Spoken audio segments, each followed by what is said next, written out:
Encore cette semaine, ça a encore touché mon cœur, ce texte qui nous dit, on va le lire, pardon, Matthieu chapitre 7, verset 21. Vous savez, tous ces gens qui disent « Seigneur, Seigneur », je les écoute aujourd'hui dans la société, tous ces gens qui disent « Moi, je suis un chrétien, moi, je suis une chrétienne », mais ça n'a pas beaucoup d'écho dans le cœur du Seigneur. Il est dit « Ceux qui me disent « Seigneur, Seigneur », n'entreront pas tous dans le royaume des cieux, mais seulement celui qui fait la volonté de mon Père qui est dans les cieux. Waouh! Waouh! Il y a une expression française qui dit que là, Jésus ne mâche pas ses mots. Quand je regarde ce texte, il est important. Pour vous qui êtes ici, pour vous qui nous écoutez par vidéo interposée, ici, Jésus ne parle pas de ceux qui prient. Jésus ne parle pas de ceux qui lèvent les mains. Jésus ne parle pas de ceux qui connaissent peut-être les versets de la Bible par cœur. Mais ici, il parle de ce qui est vraiment dans votre cœur. Et Dieu parle par ce texte de la sincérité, en fin de compte, de notre foi. Vous l'avez remarqué comme moi, bon, ça fait des années, depuis que le monde est monde. Aujourd'hui, beaucoup de personnes croient qu'il suffit de dire « Seigneur, Seigneur » pour être sauvé. Je vais développer ce passage. C'est quoi pour les gens? Ils ne parlent même pas de salut, les gens. Ils parlent de religiosité. Ils vont à l'église. Moi, je connais plein de gens qui me disent « Vous savez, je vais à l'église tous les dimanches. » C'est pas mal quand même. À un moment donné, des fois, les prêtres, ils apportent de bonnes paroles. Ça peut arriver. Ils chantent des cantiques.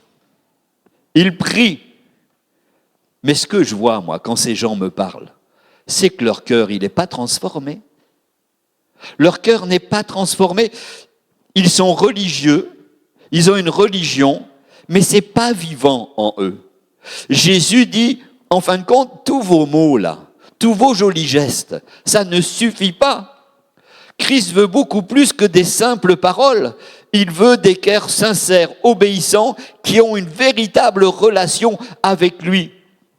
C'est comme si un petit garçon qui veut impressionner son professeur disait « Vous inquiétez pas, monsieur le professeur, j'ai étudié tout le chapitre. » Mais en réalité, il n'a jamais ouvert son livre. Ses paroles ne changent rien. Et de la même manière, nos mots devant Dieu n'ont aucune valeur s'ils ne sont pas accompagnés d'un cœur qui est transformé et qui reflète la foi du Seigneur. Ce matin, je sais à qui je m'adresse. Moi, je crois et je me prêche à moi-même, Jésus veut toujours que nous allions plus loin. Ne soyons pas des spectateurs de la foi. Ça n'a aucun intérêt, ça. Ce que le Seigneur veut, c'est que nous soyons des acteurs, des disciples qui vivent vraiment selon la volonté de Dieu. Vous savez, comme moi, qu'il est facile de confondre activité religieuse avec vraie foi. Et c'est ce que les gens qui n'ont pas cette expérience personnelle vivent en fin de compte. Combien de fois j'ai vu des gens qui donnent, même qui chantent, même d'autres qui enseignent, mais qui en fin de compte ne sont pas du tout connectés à Dieu. Toutes les semaines, croyez-moi, j'entends des gens, je les vois, qui parlent de Dieu, mais qui ne croient pas en Dieu et qui essayent d'apaiser les autres. Je n'en reviens pas. Je n'en reviens pas de cette société. Ça va loin même. Ils peuvent même faire des miracles, peuvent même avoir des dons spirituels. Et pour certains, Jésus dira, je vous ai jamais connu. C'est un pentecôtiste qui vous le dit. C'est pas pour nous effrayer que je vous apporte ce message ce matin, mais c'est pour nous réveiller. La vraie foi se mesure pas par le cœur, par l'action et par la relation. C'est pourquoi j'aimerais partager quelques vérités. La première des choses, ça vous le savez, c'est mon cheval de bataille, mais c'est pas nos cris qui comptent le plus, c'est pas nos mots, c'est notre cœur. Le cœur dans la parole de Dieu, dans notre relation avec Dieu, vaut beaucoup plus que les cris. C'est pourquoi Jésus commence par nous rappeler que le cœur c'est lui qui est le plus important. Ça va peut-être encourager certains. Il ne s'agit pas de prier beaucoup. Il ne s'agit pas non plus de chanter fort ou de connaître tous les versets. Non, Dieu regarde ce que nous sommes à l'intérieur. Dieu scrutera, regardera attentivement toutes nos pensées, nos intentions et le désir les plus profonds que nous avons pour lui. Il y a beaucoup de chrétiens qui pensent qu'en allant à l'église, en faisant même des offrandes, c'est bien. En aidant les autres, là c'est la période de Noël, là. On va nous bassiner là-dessus. C'est déjà dans mon immeuble, hein. La guignolée de... Je ne sais pas si c'est dans le cas chez vous, mais il y a une guignolée dans mon immeuble. Je ne sais pas si c'est fait pour ça, les immeubles. Mais en fin de compte... Et les gens, ils vont vouloir aider. Un petit paquet de pâtes. C'est pas mauvais, c'est pas mauvais. Parce qu'ils veulent s'assurer du ciel. Ils veulent s'assurer du ciel. Moi, dans ma vie, j'ai eu un exemple toute ma jeunesse de mon papa. Alors lui, des seigneurs, hein, il en avait plein la bouche. Et puis, il faisait de ses offrandes, il faisait ses aumônes. Il allait à tous ses rites religieux. Noël, Pâques, vous voyez, toutes ces choses-là. Mais moi, je le connaissais, mon père. Il n'était absolument pas sauvé. Lui, il était persuadé, c'est ce que dit la Bible, que par les bonnes œuvres, il allait gagner son ciel. Et mon papa faisait partie de cette génération qui est partie ou qui est en train de partir aujourd'hui et on leur avait mis ça dans la tête. Si vous m'écoutez, messieurs, dames, écoutez-moi attentivement parce que dans le monde entier, il y a eu ce piège pour cette génération. Il me disait, mais tu sais Jean-Marc, j'ai pas besoin d'aller dans ton église. Moi, quand j'étais petit, j'étais enfant de chœur. Je servais la messe au curé. Et parce qu'il avait servi la messe, dans sa tête, il allait au ciel. C'est quand même fou, cette affaire. Et il n'avait aucune relation personnelle avec Jésus. Mais on lui avait mis dans la tête ces choses. Et puis il aimait me faire voir, hein. Parce que mon père était des années 30, il était en petit communion. Tout doigt, avec un petit brassard. C'était comme ça à l'époque. Et là, son petit brassard, ça l'emmenait directement au ciel. Oh, il est même l'a montré, sa photo. Il l'avait même sur lui toute sa vie. C'est quand même incroyable, cette affaire. Non. Jésus révèle la vérité. Si ces actions, qui ne sont pas mauvaises, hein, ne viennent pas d'un cœur sincère, elles ne comptent pas. La Bible parle de ces gens qui aiment paraître pieux devant les autres, mais qui en fin de compte sont vides à l'intérieur. Ils sont comme des tombeaux blanchis, nous dit Matthieu chapitre 23, verset 27. Vous savez ce que c'est un tombeau? C'est une tombe blanchie. Elle est belle, elle est propre. C'est magnifique que ça soit propre. Moi, tous les ans, je rentre dans mon pays et je nettoie la tombe de mes parents. C'est propre dessus, mais c'est tout pourri dessous. Pardon, hein? C'est pas irrespectueux. Les tombes, elles sont blanchies, mais c'est rempli de morts à l'intérieur. Si je prends l'exemple de David, c'était un roi, un guerrier, il était connu de tous. Mais ce qui a plu à Dieu chez lui, c'est pas son pouvoir, c'est pas sa réputation, mais son cœur. Et pas n'importe quel cœur, hein. Ce qui a plu à Dieu, c'est quand son cœur a été brisé. Quand son cœur a été repentant de ses erreurs. Parce que c'est toujours pareil, Dieu cherche des cœurs humbles, sincères et vrais. Ce n'est pas ce que vous montrez au monde qui compte, mais c'est ce que vous cachez dans votre cœur pour lui. Si vous regardez aussi l'histoire de Samuel, on ne va pas trop s'étendre, et de Saül, lequel semblait parfait? Saül, parfait. Extérieurement, il était beau, il était fort, il était respecté. C'est sûr qu'il aurait une page Facebook avec des millions d'abonnés, c'est sûr. Mais Dieu dit à Samuel, dans 1 Samuel 16, 7, « L'Éternel se moque de votre apparence. Il regarde au cœur. » Je crois qu'aujourd'hui, il est temps de prendre un moment pour regarder à l'intérieur de notre cœur. Jésus ne se contente pas de nos paroles, de nos prières, de nos cris, des Seigneurs, Seigneur. Il scrute surtout vos intentions, vos désirs les plus profonds, même vos pensées là, que moi je ne peux pas voir, les plus secrètes. Alors il faut qu'on se pose ce matin cette question, même si je suis un chrétien. Est-ce que je cherche à plaire à Dieu ou aux hommes? Est-ce que mes prières viennent d'un vrai désir de le rencontrer ou ça devient juste une petite habitude? Parce que beaucoup pensent que la fidélité à certaines pratiques religieuses suffit pour être sauvé. Ça marche pas. Jésus nous avertit, c'est pas le cas. Ce qui compte vraiment, c'est la sincérité de notre cœur. Je crois qu'il est important de comprendre ce matin que Dieu ne cherche pas la perfection. Peut-être qu'au milieu de nous, et c'est le cas, même moi le premier, bien des fois on a échoué.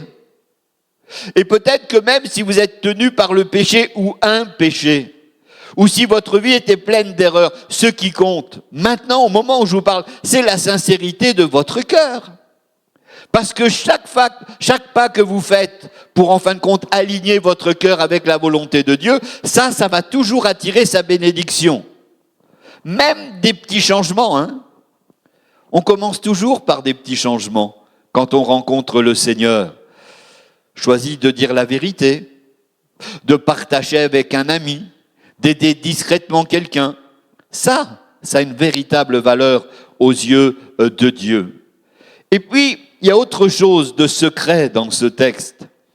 La Bible nous dit, et c'est Jésus, il le dit clairement, c'est seulement ceux qui font la volonté de mon Père.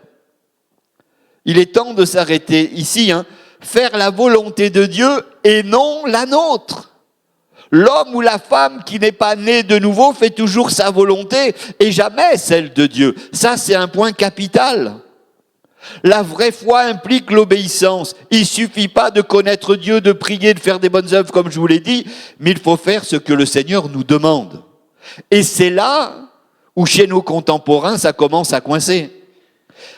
Et quand même, quand je regarde la Bible, la volonté de Dieu peut être exigence. Hein. La première des choses, et c'est toujours ce que le Seigneur nous demande, qui que nous soyons, quel que soit notre horizon sur la surface de la terre, le Seigneur nous demande toujours, la première des choses, c'est de demander pardon. Toujours. De pardonner. De servir sans reconnaissance. De sacrifier du temps, de l'argent ou même des habitudes. Mais c'est exactement ce qui distingue le vrai disciple du faux. Les gens qui suivent leur propre volonté, ça vit dans leur confort. Mais Dieu nous appelle à une vie de transformation. Parce que quand je regarde la parole de Dieu, beaucoup confondent obéissance avec performance. On est dans ce monde-là aujourd'hui. On fait des bonnes actions pour impressionner les autres. Mais ça ne marche pas en tant que chrétien. La vraie obéissance, elle doit être invisible aux yeux de Dieu. Elle se fait dans la sincérité, dans l'humilité. Et c'est ça que Jésus va valoriser. Quand les disciples ont quitté tout pour suivre Jésus, on trouve ça dans Matthieu au chapitre 4 et au verset 18, ils n'avaient aucune sécurité. Il n'y avait pas de sécurité d'emploi là. Hein. Ils ont obéi. Aujourd'hui, je vais parler de quelque chose courtement parce que ça m'agace. Aujourd'hui, quand on veut faire un service pour Dieu, quand on veut souvent rentrer dans le ministère à plein temps, c'est très difficile de trouver des candidats. Et je suis sûr que le Seigneur a parlé à des jeunes hommes, des jeunes filles, même des hommes ou des femmes, pour rentrer dans le service de Dieu, pour s'occuper du ministère pastoral. Et aujourd'hui, il dit, il est de combien le salaire? Moi, j'entends des jeunes. Moi, je veux bien venir dans votre église, mais il est de combien le salaire? Et quels sont mes avantages sociaux? J'ai un problème. J'ai un problème. Ou alors, je suis de la vieille école. Mais moi, un jour, mon pasteur, un mardi, il m'a dit, viens voir Jean-Marc. J'avais un bon travail, j'étais bien content. Il m'a dit, voilà, j'ai juste une question à te demander. Il n'y a pas de problème, tu es appelé au ministère, je vois que tu sers, etc. Bon, eh bien, tu vas commencer à servir à plein temps demain matin. À mon pasteur, je ne lui ai pas dit, oui, mais combien je vais avoir ? Est-ce que l'Église va me prêter l'appartement qui est au-dessus, qui est vide, parce que je n'ai pas d'argent pour ça? Si j'avais dit ça à mon pasteur, mais je ne serais jamais rentré dans le ministère. Et vous savez ce que j'ai fait? Eh bien, j'ai dit oui, à demain matin. Et je suis rentré chez moi, parce qu'à l'époque, il n'y avait pas de téléphone portable. J'ai pris le téléphone de ma maman et j'ai téléphoné à mon employeur en disant « Voilà, ne comptez plus sur moi demain, je prends une autre direction. » Et j'ai pris cette autre direction sans savoir ce qui allait se passer, sans savoir si j'allais manger, sans savoir si j'allais avoir quelque chose, un toit sur la tête. Mon pasteur m'a dit « C'est maintenant ». Moi, je savais que c'était maintenant. Et j'y suis tout de suite allé. Et j'aimerais dire peut-être à des candidats qui m'écoutent, il y a un moment donné là, il faut arrêter d'attendre. Hein. On y va, on prend sa responsabilité et le Seigneur, il fait le reste. Ils n'avaient aucune sécurité, les disciples, mais ils ont obéi. Leur foi n'était pas seulement des mots. J'en vois plein des jeunes qui disent « Oh, c'est le Seigneur, c'est les plus grands, c'est les plus formidables, ils sont sur l'estrade, ils chantent et puis ils vous enthousiasment. » Mais pour faire quelque chose de tout laisser, là, il n'y a plus personne. Alors descendre l'estrade, c'est toujours mieux. C'est dur, hein, mais c'est tellement vrai. Faire la volonté de Dieu et non la nôtre. Il faut que nous soyons prêts à mettre nos paroles en action. C'est ce que je dis, il y en a beaucoup qui parlent servir Dieu, mais il y en a peu quand même qui passent à l'action. Il y en a, merci Seigneur, mais nous sommes dans les temps de la fin et ça va être compliqué.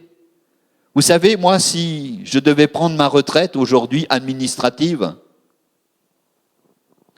eh bien, honnêtement, je ne sais même pas qui va me remplacer. Je ne m'inquiète pas parce qu'on est remplaçable, hein. Ne vous inquiétez pas, le Seigneur. Mais humainement, je me dis, il est où l'homme de Dieu qui pourra prendre la suite de cette assemblée? Je ne m'inquiète pas, il existe. Mais si je regarde à mes yeux humains, je me dis, moi, je ne vois pas de candidats comme moi. Je penserais les avoir. L'action, ça prouve votre foi. Quand par exemple Jésus a dit que ceux qui aiment vraiment Dieu doivent aimer leurs ennemis, prier pour eux, ceux qui les persécutent, c'est dur ça. Ça demande un cœur courageux, un cœur volontaire. Peut-être avez-vous besoin de pardonner à quelqu'un qui vous a blessé profondément. Eh bien, dès que vous sortez de là, faites-le, allez-y, n'hésitez pas, engagez-vous à transformer vos habitudes. Si vous êtes tenté de faire les choses à votre manière ou par routine, moi je vous le dis tout de suite, arrêtez-vous, hein. Réfléchissez. Est-ce que mes choix reflètent ce que Dieu veut vraiment? Et puis il y a autre chose. Pour ceux peut-être qui vont nous écouter et qui ne connaissent pas Dieu, il y a un piège dans notre tête. La relation, elle passe toujours par rapport à la religion. La relation prime sur la religion. Pourquoi je dis ça? Parce que Jésus dira des mots terribles. Je ne vous ai jamais connu. Je ne vous ai jamais connu. Ici, le Seigneur montre que la religion seule ne sauve pas. On peut faire toutes les bonnes choses, je le répète, prier, chanter, enseigner, donner, mais si la relation avec Jésus est absente, eh bien ça ne suffit pas. C'est pourquoi, tous les jours, sur cette terre, des milliers de personnes partent et ne se retrouvent pas au ciel. Des milliers. Et tous les jours, vous savez pourquoi? J'écoute des gens qui disent « Oh, maintenant que tu es au ciel, tu vas nous voir et tu vas nous protéger. » Qu'est-ce que tu vas protéger? Lis ta Bible. Arrête d'être dans ces faux raisonnements. Il n'a déjà pas su te protéger quand il était vivant. Il ne va certainement pas te protéger quand il sera mort. Mais on n'a pas le droit de le dire. La vraie foi se mesure par la profondeur de notre relation avec Jésus. C'est ça qui transforme notre vie, nos pensées, nos actions et même notre avenir. La relation vivante avec Jésus, ça produit l'amour, la paix et le pardon et la joie. Mais la religion, qu'est-ce qu'elle produit? Moi, je vais vous le dire, j'étais religieux, moi. J'ai été élevé dans la religion de mes parents. Il n'y avait que des règles et des obligations. Ah, il n'y avait rien de sympa dans ma religion, hein.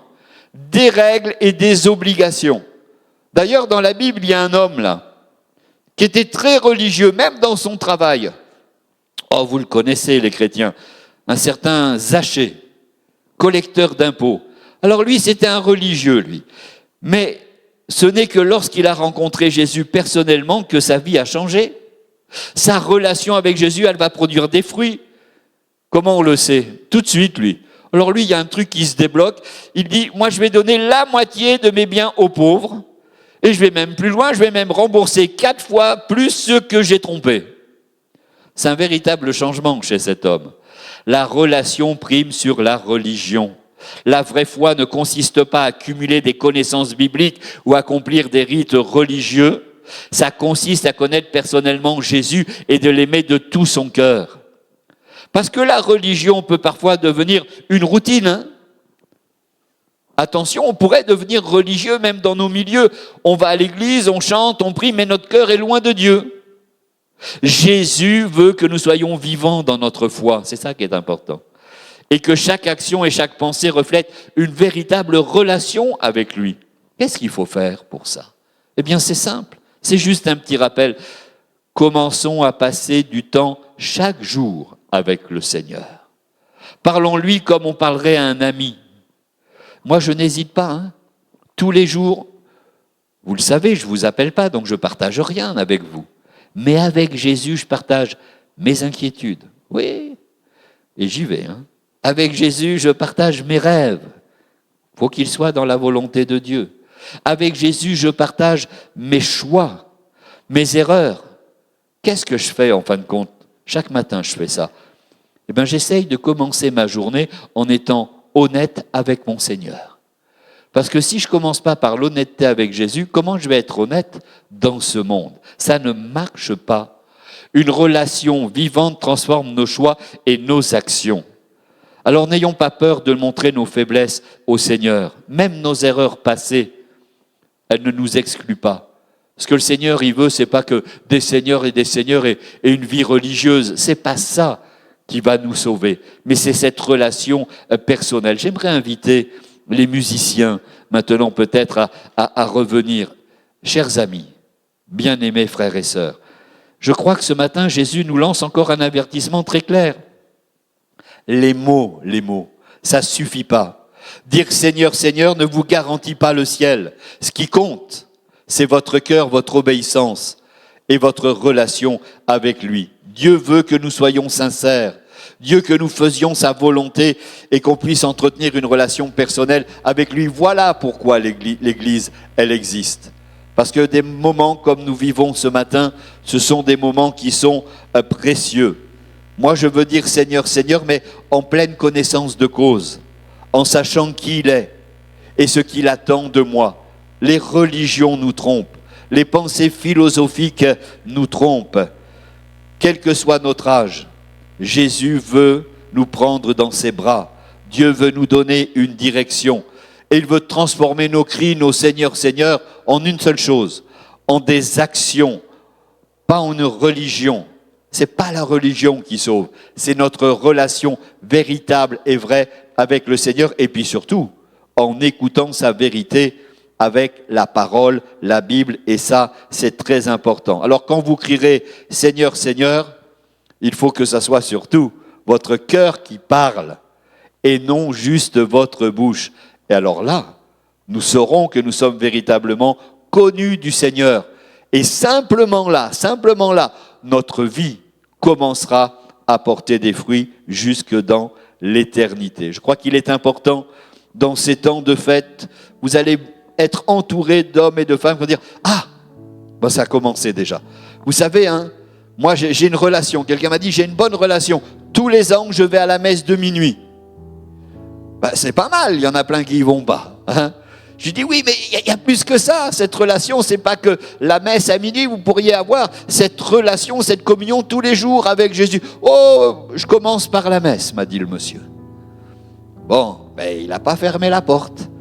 Mais vous savez, hein, nous sommes dans des moments, des temps de fête où nous, chrétiens, là, on peut avoir des dizaines et des dizaines d'occasions pour avoir un petit mot et rétablir peut-être la vérité, ou en tout cas, faire réfléchir ces bien-aimés qui, eux, pensent être sauvés. D'ailleurs, même le salut, ils ne savent même pas vraiment ce que ça veut dire. Mais nous, on a cette opportunité d'ouvrir notre bouche et de dire « Seigneur, Saint-Esprit, remplis ma bouche pour leur donner des paroles de paix de réconciliation et de salut. Alléluia. On va prier. Seigneur, oh Seigneur, des mots, tu dois en entendre. Des millions, des milliards qui montent tous les jours. Et Seigneur, tu les écoutes même pas, parce que ces mots ne sont pas des mots de relation, c'est la religiosité. Ce n'est pas de la religiosité que tu demandes à tes enfants, mais c'est une relation personnelle. Quand nous disons Seigneur, Seigneur, c'est ce Seigneur qui est venu sur la terre, pas que simplement sous la forme d'un petit enfant, mais d'un sauveur, d'un rédempteur, du sacrificateur de nos vies et de nos âmes.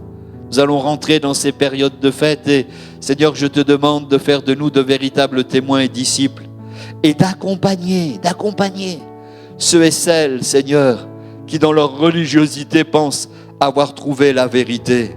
Ouvre leurs yeux. Ces aveugles, Seigneur, qu'ils retrouvent une véritable vue, vraie, sincère, à la lumière des Écritures. Que notre témoignage, qu'ils voient jour après jour, puisse susciter cette interrogation et être un départ pour une vie nouvelle avec eux. Fais, Seigneur, que peut-être nous puissions inviter, durant ce temps des fêtes et sur tous les messages de ces prochains dimanches, des hommes et des femmes qui ont besoin de te connaître et d'être sauvés. Seigneur, tu vas nous accompagner, tu vas être avec nous et moi je te dis merci, parce que ce qui sort de notre bouche, c'est pas juste un Seigneur, Seigneur, mais c'est un Seigneur que nous expérimentons jour après jour et qui ne sont pas que des mots, mais un Christ qui est là et qui vit dans chacune de nos vies et dans nos cœurs. Et pour les enfants que nous sommes, toi qui es notre Père céleste, nous t'en remercions dans le nom précieux de Jésus.